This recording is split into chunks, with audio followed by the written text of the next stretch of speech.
o'clock. Let's start. Well, welcome, Chris and Raymond from the Bone Health Initiative at UC Berkeley. Welcome. We're looking forward to this presentation. Okay, so hi everyone. My name is Chris Tom, and I'm the Outreach Director for BHI. And today we're going to be giving our Freedom from Fractures presentation, and we'll be discussing how to build strong bones, prevent bone loss, and how to reduce the risk of fractures.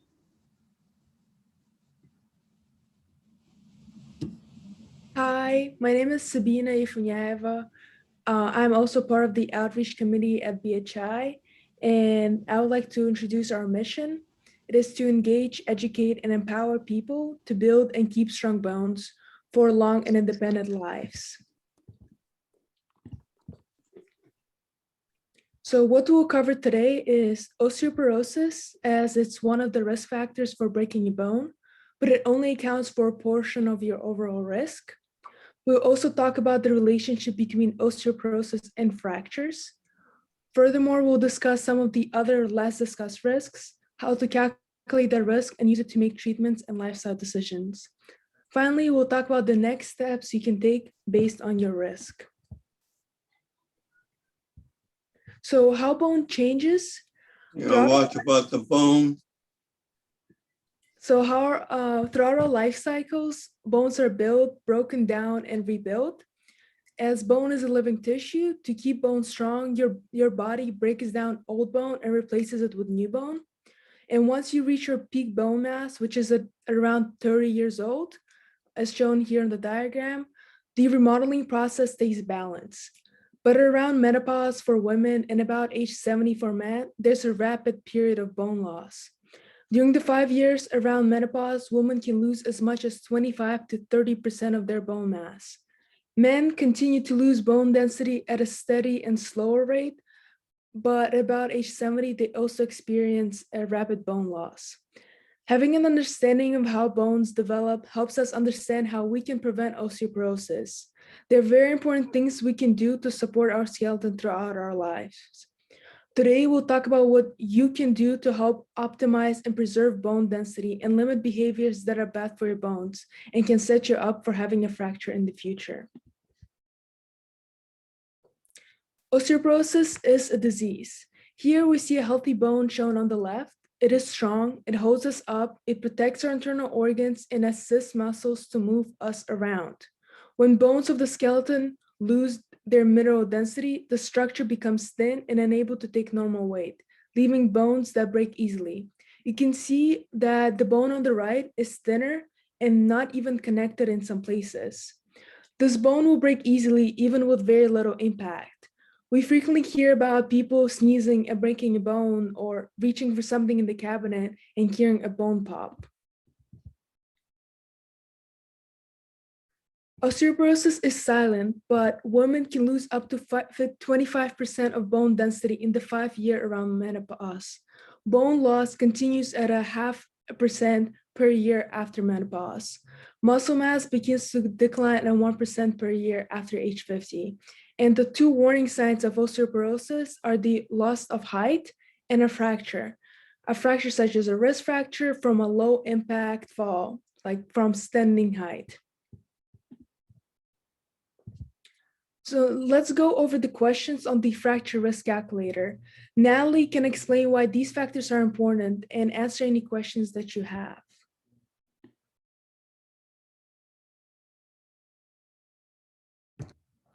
So some general questions that will show up on the test are like, how old are you? Are you a man or a woman? What's your current height and weight? What race or ethnicity do you most identify with? If you've ever had a bone density test, and if you're taking prescription medicine, it's not necessary to have your T-score from a bone density test, so the calculator will still evaluate your general fracture risk, which is like the general risk of someone like you with your age, height, and weight. So some fracture risk questions are like, do you currently smoke tobacco? So like cigarettes, cigars, or pipes? Do you regularly have more than 2 alcoholic drinks a day? Have you ever taken prednisone or steroid pills for 3 months or longer. So like 5 or more milligrams dosage a day. Do you have rheumatoid arthritis, or has your mother or father had a hip fracture? So some serious chronic medical conditions that you should think about if these apply to you are like if you have diabetes, if you take high doses of thyroid medicine, if you have untreated hormone deficiencies, long-standing malnutrition or malabsorption, chronic liver disease, organ transplants, or cancer.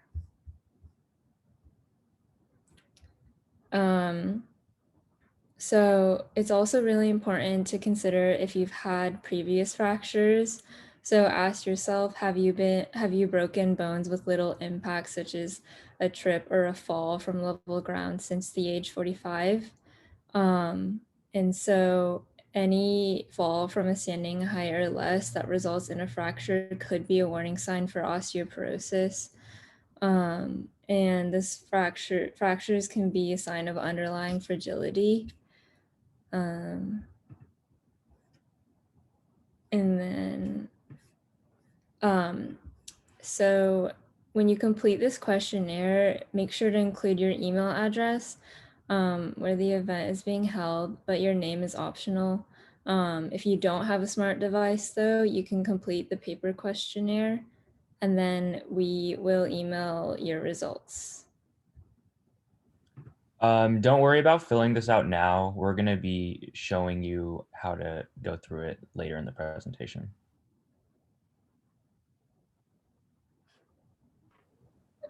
So the ABH fracture risk calculator estimates your 10-year risk of breaking a bone, but we will go through this together later, so don't worry about that now.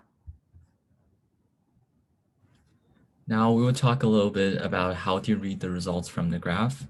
Even though some of you will not know your exact risk category today, the following slides will explain each category and its prevention strategies.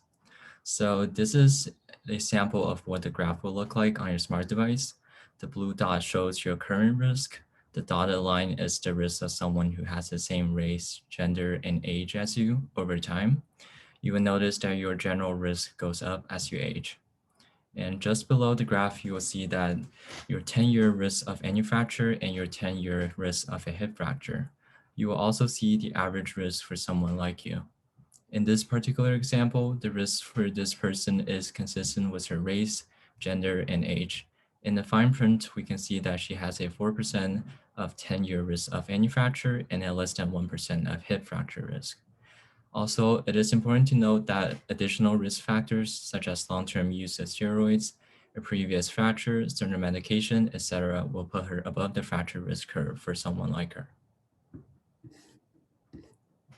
Next, we'll be looking at the 3 different risk categories on the fracture risk calculator. Let's start with the low risk category. So one of the prevention strategies is meeting the daily calcium and vitamin D intake. Now, does anyone want to share their favorite food for calcium and vitamin D?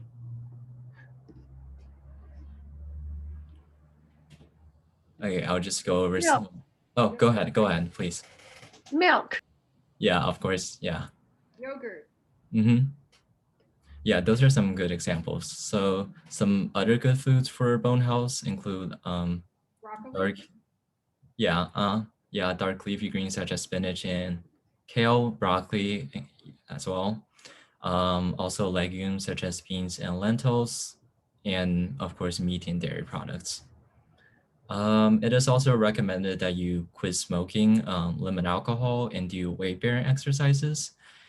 These prevention strategies will be discussed more in detail toward the end of the presentation. And lastly, if you're on a medication, make sure you follow the guidelines and work with your doctor.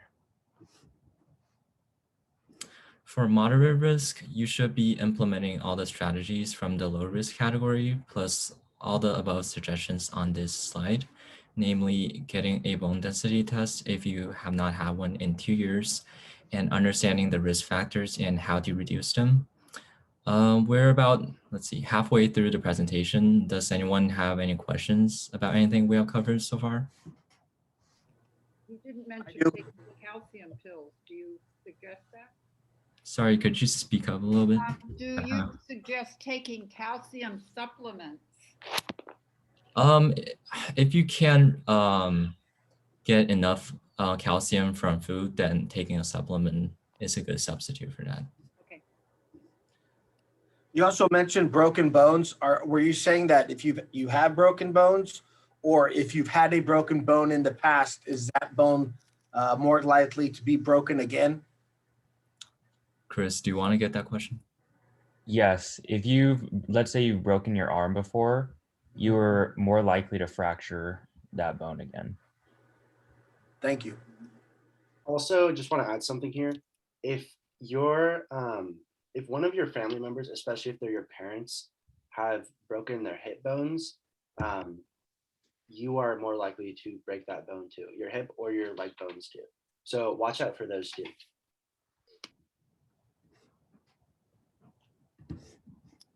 Does anyone else have any questions? Okay. Yes, excuse me, are you going to be covering medication that some doctors recommend regarding osteoporosis? We're not going to be covering that in this presentation, but if you have any questions, we would really just recommend consulting with your doctor. Okay. I'm speaking specifically about Fosamax or generic Fosamax. I think it's called alien night or something like that. Anyway, yeah. That's fine.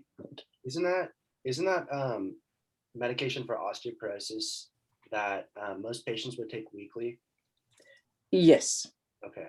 Yeah, that is a common med. Do you have a question about it? Right.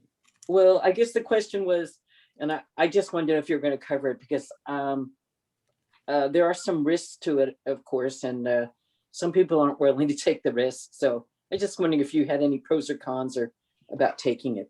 Oh, was this the one where after like 5 years of taking it, it like wears away and like it has no effectiveness? Is this the med you're talking about? I know they tell you to stop it, but after so many years, and supposedly you're done then, but I don't know. That basically is my general question. Yeah. Just what if you guys had an opinion on it? Yeah, I don't think we can speak to that because we're obviously not as qualified as doctors and other healthcare professionals. So as Chris mentioned, we suggest consulting your doctor about that, but great question. So, okay, thanks. So it says to get a bone density test, but when do you start? What age do you start to do that? You can really start to do that like at any time, really, but we would recommend getting it around like your 40s or 50s, I think would be a great time to start. Yeah, that's when your bone density naturally starts decreasing and you have a greater risk of getting osteoporosis. However, we do recommend everyone that's 78 years old and older to get one too, because they're automatically in the high risk category for fractures and onset of osteoporosis. But like Chris said, it doesn't hurt to get one. So if you're, and I think any age over 50, we recommend doing so. If you qualify for medium risk on our calculator too, that would be recommended to go get a bone density test. Okay. Does anyone else have any other questions before we move on?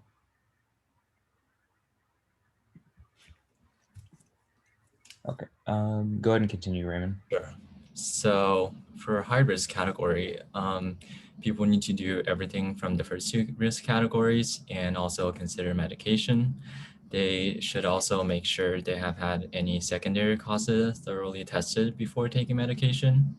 And to avoid falls, it is recommended that you add strength and balance exercises and also make your home safe. And another piece of the fracture risk equation is bone strength.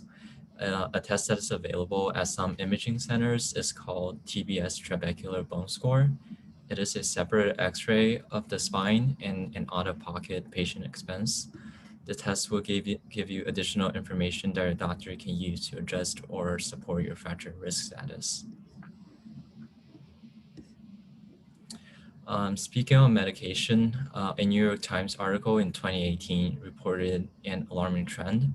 After years of decline in incidence of hip fractures, it is on the rise again, in part because of patients who are afraid to take the bone-saving medications.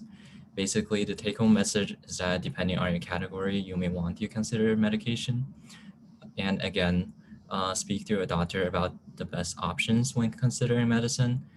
You and your doctor should consider the best mechanism of action. That is how the drug works and how it produces an effect in your body, the drug's route of administration, and factors including benefits, risks, and costs.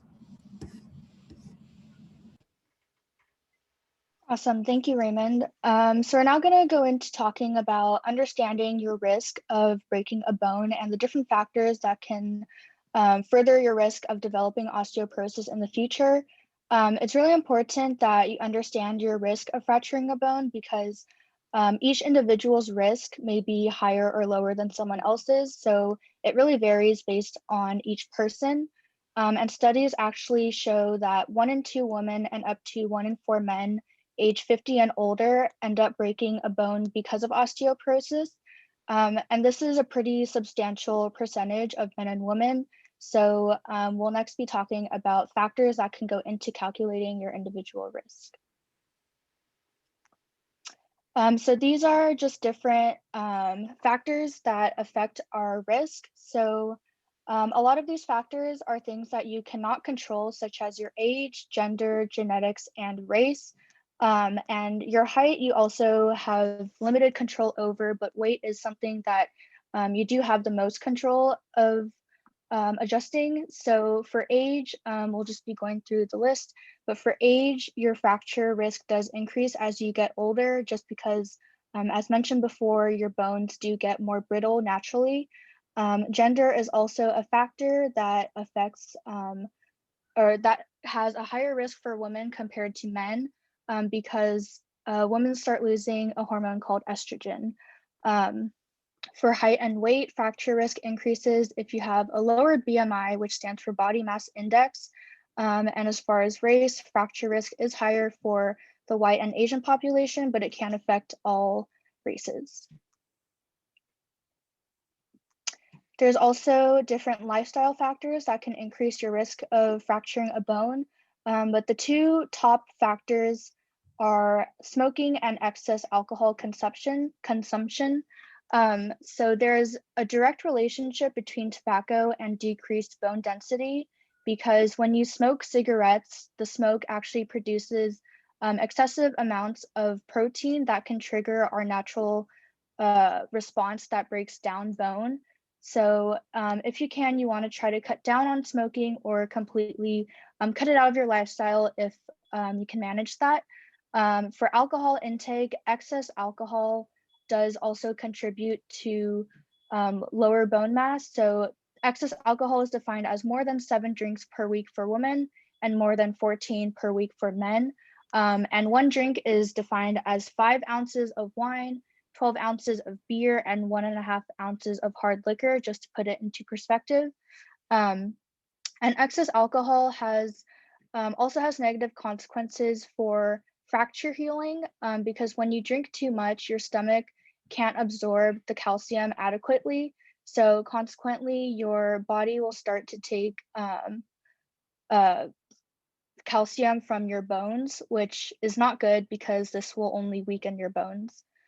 So again, the combination of smoking and alcohol can just do more harm than good for your body.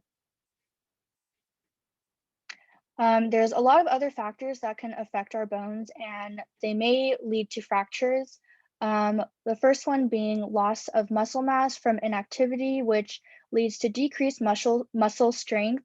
And especially when this is coupled with poor balance, this can increase your risk of falling. Our second point here is, our third point here is increased levels of stress. So when our bodies are in a state of chronic stress, the process of bone formation can be disrupted. So as much as possible, we want to try to lower our stress levels or find healthy outlets to relieve our stress when we feel it building up. Our next point is poor diet with calcium intake.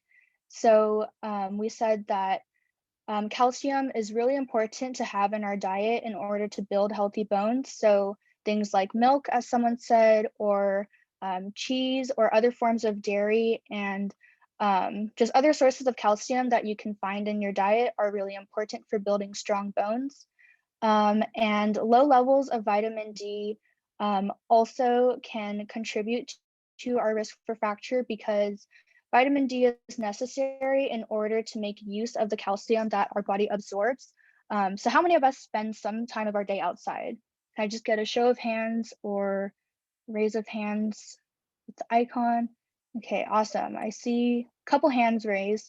So that's great. Getting outside for a little bit every day is great, especially if the sun is out, although you don't want to spend too much time in the sun because that can increase your risk of skin cancer.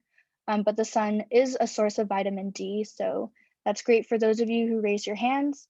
And our last point here is excess salt and caffeine, because this can actually cause your body to excrete calcium and lead to bone and muscle mass loss.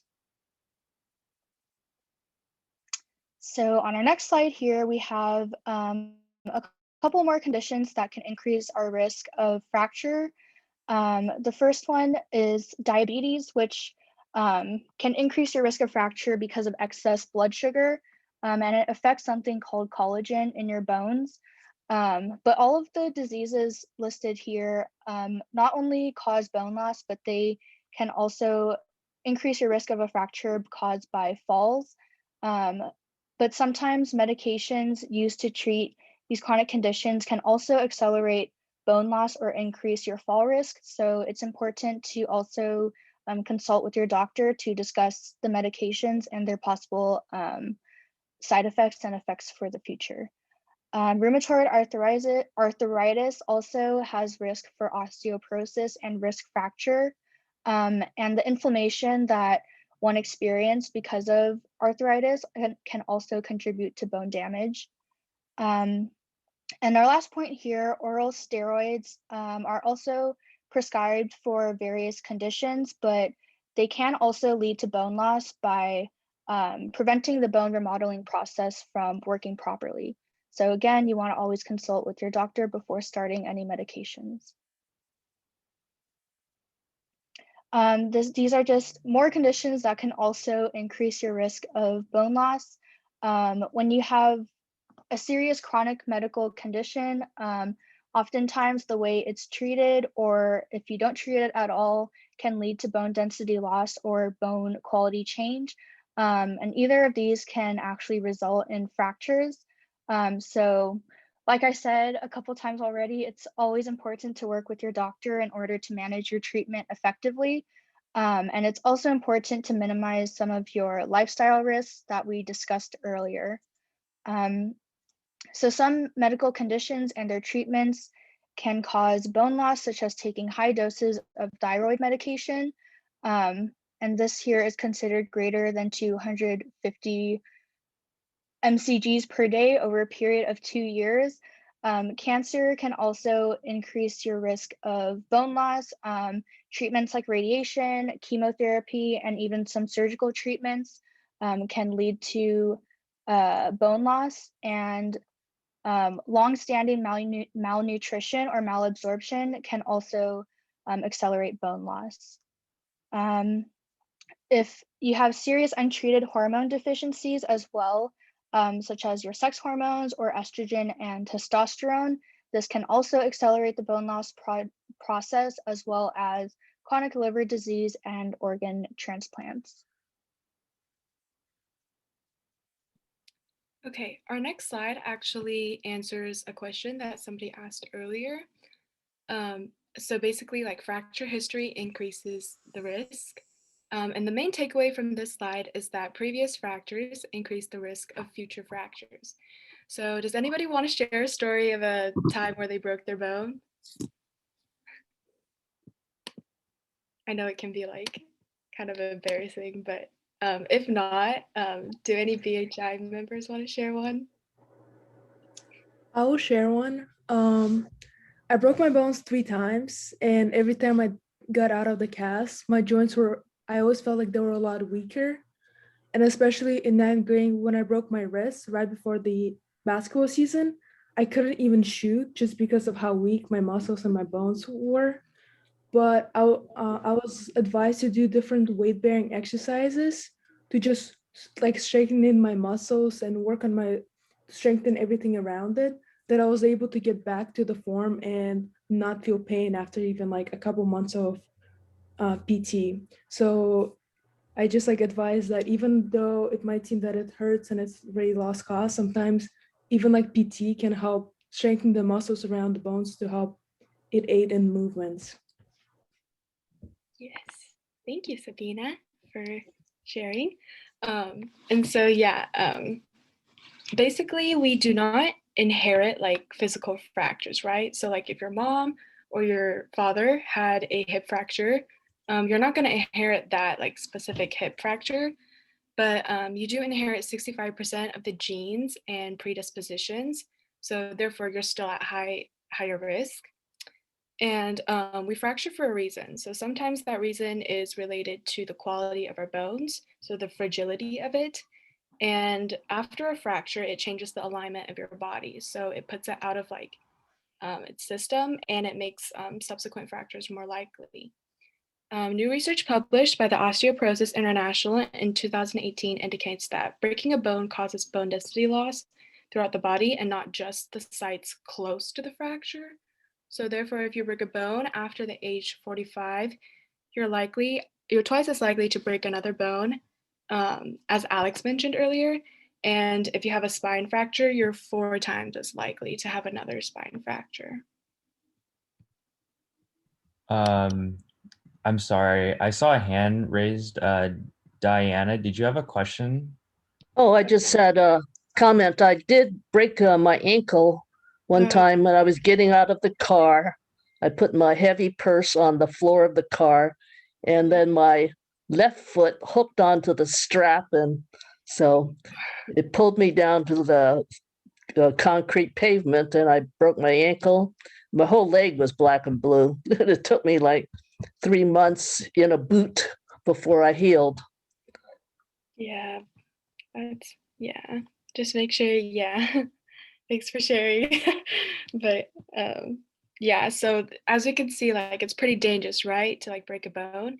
And so our purpose is to basically demonstrate ways to show you guys how to lower the risk for fractures. And so the first way to prevent anything is to know and reduce your risk. If you're at like a high risk, we recommend you get a bone density test. So that's women who are over 65 and men who are over 70. And this is an important step to understand like what additional actions you may need to take to evaluate your bone quality, right? And so make sure you work with your physician to determine the best course of action. And just keep in mind that factors such as age, any medication you're on, or any other medical conditions can put you at a higher risk for fractures.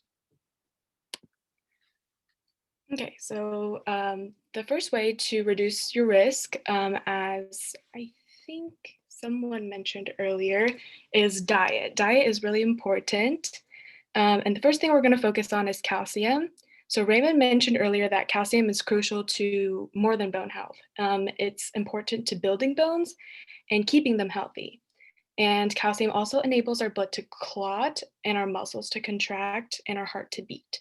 So if your body does not get enough of calcium, your bones are unable to maintain normal levels. And so the recommended daily consumption is 1,000 to 1,200 milligrams of calcium per day, preferably from food. To give you a little perspective on that, like 1,000 milligrams is about 2 cups of like any tofu or any like protein. And 2 cups is about like 2 handfuls. And somebody did ask earlier, calcium tablets do work, but again, it's best to consume your calcium through food. And then vitamin D is also needed for the body to absorb the calcium that we consumed. And our bodies manufacture vitamin D when the skin is exposed to sunlight. I think we all know. But you can also get vitamin D through food like fatty fish. And the recommended amount of vitamin D is about 2,000 international units. And somebody asked earlier about the medication. I also just Googled it really quickly, but it's called Fosamax, I think. One tablet of that is about 2,800 international units, so of vitamin D3. So that just gives you a little perspective about that medication. And if you need other information, you can visit our website about bone health nutrients that covers getting enough calcium, vitamin D, protein, and other bone healthy nutrients we discussed earlier. Okay. The third way of reducing a risk is to include weight bearing and muscle strengthening activities. So this means that there's also a website on our information about movement and exercise to show you specifically what activities you can add to your routine to improve your overall leg muscle strength and improve balance. It's important to do that because you can reduce your risk of falling and fracturing. And so a few examples of exercises that you can do is different variations of squats. In case you can't find this on your website, I'll just show you. But you basically, it's called sit and stand. So you basically stand, then you sit back down. And then make sure you're doing this with a chair that has handles. So if you fall or lose balance, you can catch yourself. And then another exercise you could do is I don't know the name for it, but it's called tiptoes. You basically just stand on your tiptoes repeatedly, and you can hold on to something doing it, and this just helps you maintain balance and not fall. Okay, so now Chris Tom, I think, is going to walk you through calculating your bone health and all the logistical stuff on that.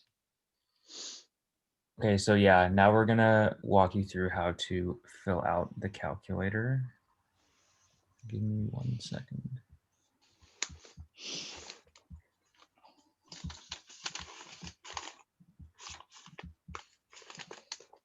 Okay.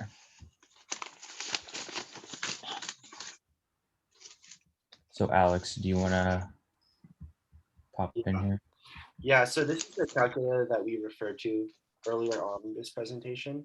So it's composed of 15 questions. And as you can see, this calculator estimates your fracture risk for women and men over age 45. So first question, pretty basic. You just enter your age. We're just gonna enter in theoretical information about someone. So let's say we're 68 years old. And if anyone has any questions about this process of filling out the online questionnaire, just feel free to unmute yourself and ask. Let's say we're a woman. Chris and Raymond, is there any way you can put the URL on the chat? Yes. Give me 1 second and I can send it in the chat. Right.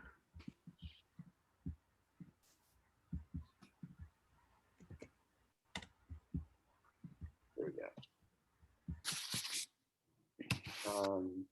Let's say we're a woman. Thank you. And if y'all want to, after we go through this sample questionnaire, y'all can try and do it as we're still in this Zoom call. And you can say if you have any questions actually filling it out. Let's say we are Hispanic. Our current height is 5'3". Our current weight is 118 pounds. Have I ever had a bone density test on a table machine? We haven't. So if you haven't had one of these tests before, you can just leave this field blank. But if you have, and you have the report of this test, you can look at the T-score, which is in this photo right here. Yeah. Yes, we are taking a prescription. We do not smoke tobacco. We do have more than 2 alcoholic drinks a day. No. Yes. And we do not have any type of diabetes. So here we just click medical conditions that we experience. So let's say we have malnutrition diseases and we've had an organ transplant. We've donated one of our kidneys before. Yes, our mother or father had a hip fracture. And we have not broken bones with the impact. No.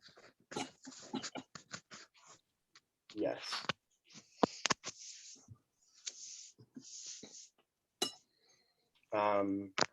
What? Yeah, just enter your zip code. You can say we're from Berkeley, so it's 94704. And this is just for American Bone Health to email or to mail you your report from this questionnaire, like your results, which we'll see soon.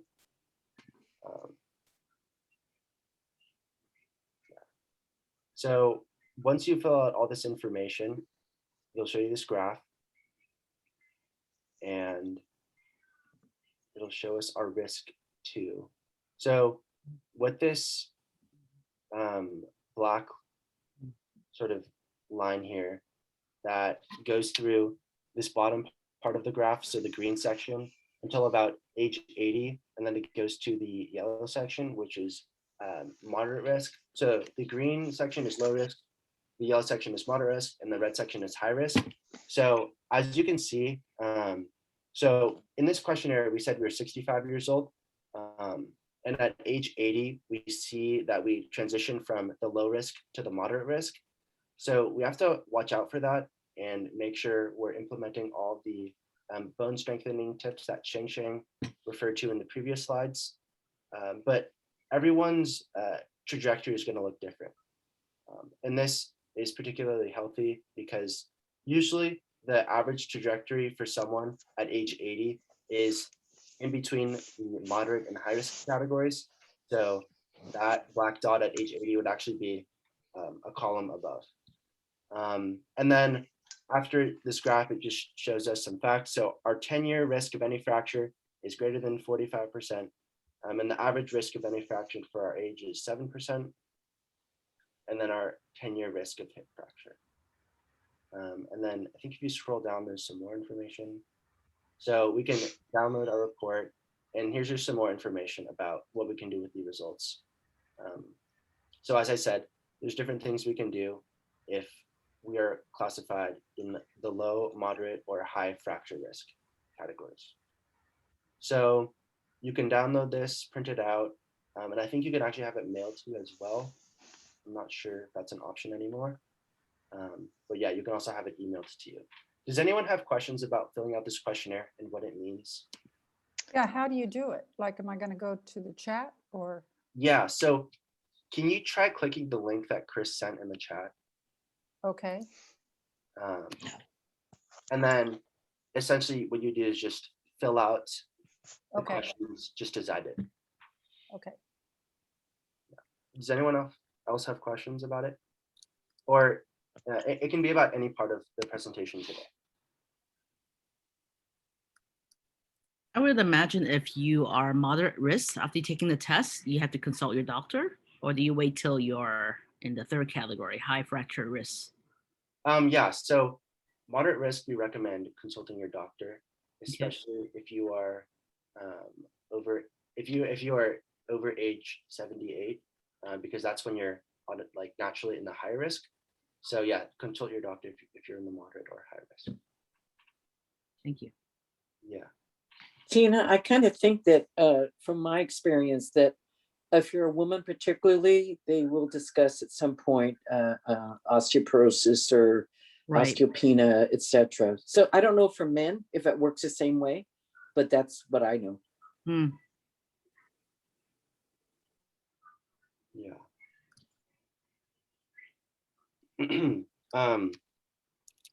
Also, I forget who asked about Fosamax, which is the osteoporosis medication. But one more thing I forgot to mention is that if you have any sort of kidney disease, or if you naturally have low blood calcium levels, and that's called hypocalcemia, then we wouldn't recommend, or anyone wouldn't recommend Fosamax to take for osteoporosis. That being said, there are a number of other medications you could take. But those are just some contraindications for that medication. Yeah. Any more questions about anything we talked about today? Well, if I finish this, what is going to happen? Are you going to get it? Or so did you? I'm at the end. I enter your name for the printed report. Oh, okay. So enter your name. And then, My name here, okay. And you'll get me something? Calculate risk. Should I choose it? yes, and then you should see a graph like what we see on the screen.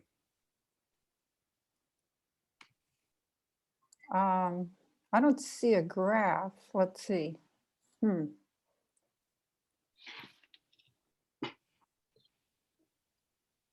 Ooh, I see a graph. I just see the steps to take when you know your fracture risk. Oh, it says error processing. Oh, okay. Should I go back? Sure, you could try doing it again. I've never experienced that issue. I wonder if it's a Wi-Fi issue. Yeah, it might be something. Yeah. Okay, let me try and get back to you to get the link. Okay. Yes, I see a question.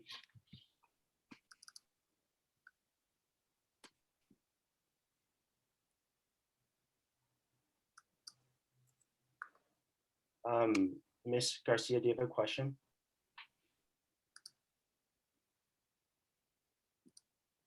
I have a question. Yeah. I am on the screen that it says, what is your current height? But I don't know what to enter here. Oh, okay. Do you know your height in centimeters? Yes, Okay. 5'1". So there is two sections. Would I put 5 in the first one and 1 in the second? Yeah, you would. So the first one is how many feet, like how tall you are in feet, and then second one is in inches. So you're okay. I have a question. Yeah. I'm sorry, I was muted before.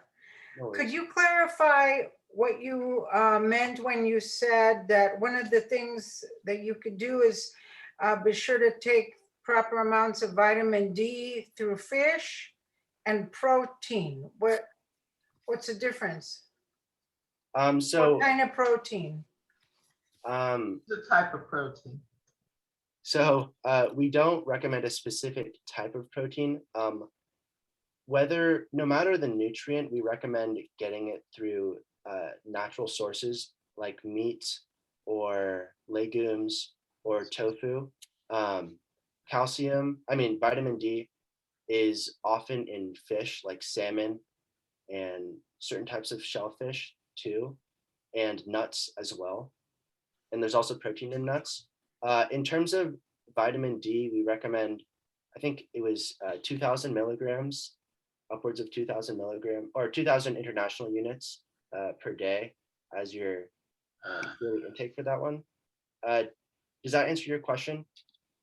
Yes, so the vitamin D is coming from fish, the legumes, and protein, other types of protein.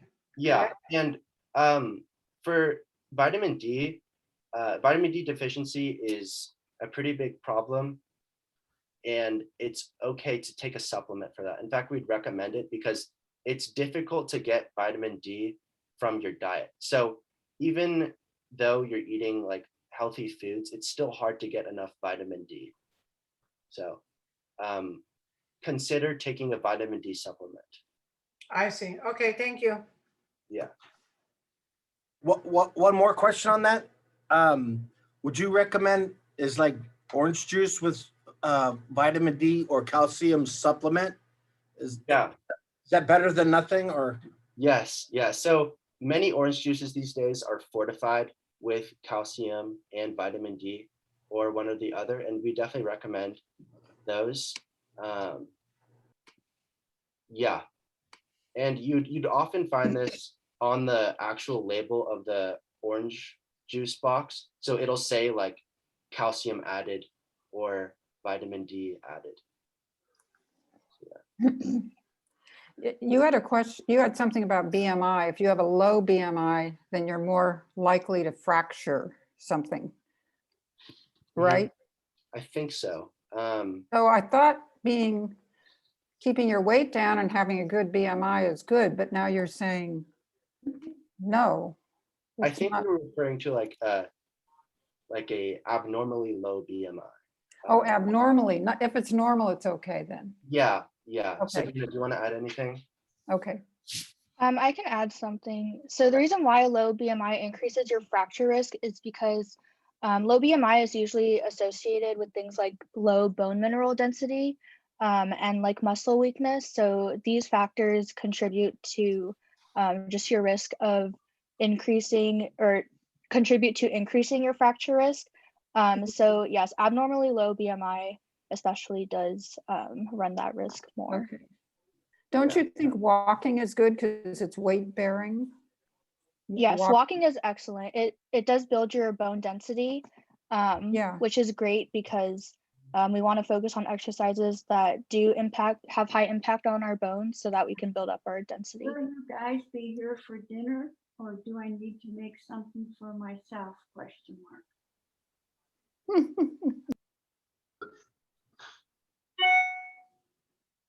Try to mute everybody.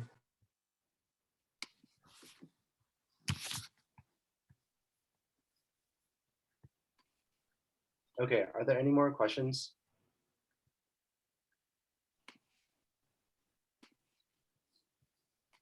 Thank you for all the good information. Of course. Anything from our presenters before we get going? I think we got all the questions.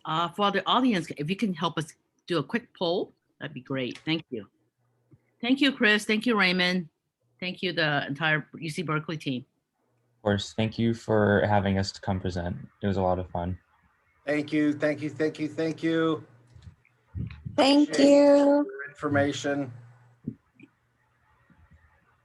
And if anybody gets stuck and they want to call me at the senior center, I can walk you through on how to. We can continue to do the test or the. I'm sorry, I lost my train of thought with survey. Survey. Yeah. If people need help, that'll still be up and open, and I can help them with that. Yes. So the calculator is accessible like at any time. So whenever you wanted to do it, you can do it. Okay. Thank you so much. Mm-hmm. Thank you, guys. Thank you. Have a great night. Come join the next event if you want.